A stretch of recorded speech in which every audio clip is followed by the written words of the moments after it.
Power, money, secrets. Throughout history, certain names have carried weight beyond imagination. Among them, one stands apart, a family whispered about in financial circles, conspiracy theories, and world politics alike. A family so wealthy, so deeply intertwined with history, that their name alone stirs fascination and fear: the Rothschilds.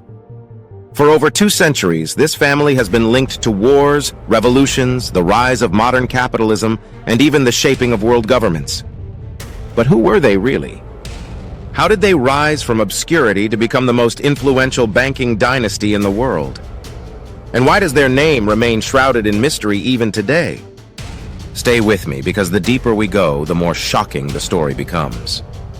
The tale begins in Frankfurt, Germany, in the late 1700s. At that time, the city was no financial hub. Yet in the Jewish ghetto of Frankfurt, Meyer Amschel Rothschild began laying the foundation for what would become an empire. Meyer wasn't born into luxury. He was the son of a money changer who dealt in coins and antiques.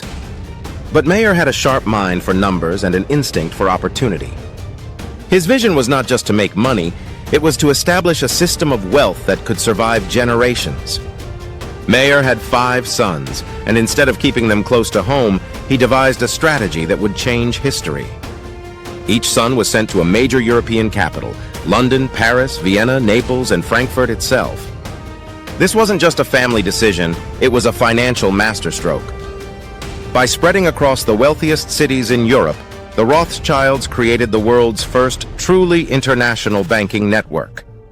At a time when communication was slow and unreliable, their private courier system was faster than governments themselves. Information is power, and the Rothschilds had it before anyone else. Their timing could not have been more perfect.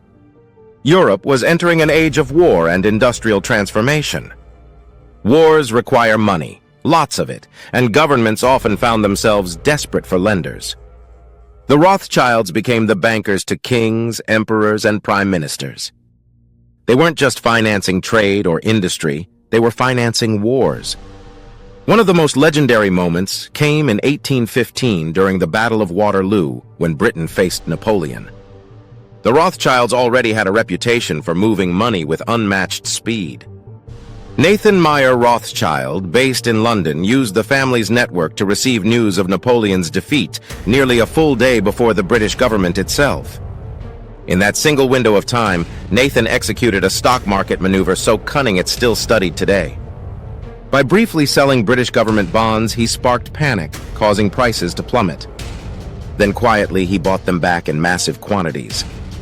When Britain's victory was officially announced, bond prices soared, and Nathan's profits were astronomical.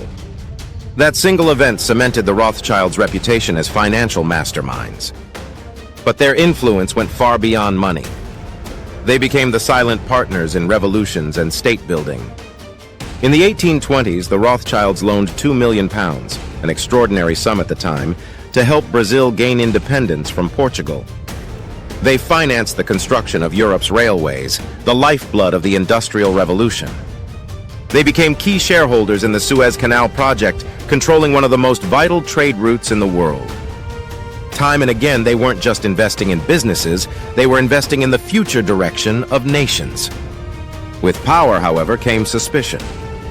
People began to whisper, how can one family hold so much control? How much influence did they really have in the halls of governments? Conspiracy theories flourished. Some claimed the Rothschilds manipulated wars for profit. Others believed they secretly controlled central banks. Their secrecy, combined with their vast wealth, made them appear less like a family and more like an invisible empire. During the First World War, the Rothschilds' role became even more controversial.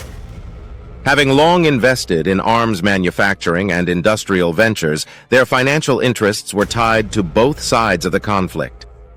Some accounts suggest that they profited whether Britain advanced or Germany resisted, since their loans and investments extended across borders.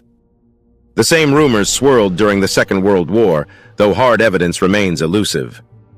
What is undeniable is that the Rothschilds emerged from both wars still wealthy, still powerful, and still elusive.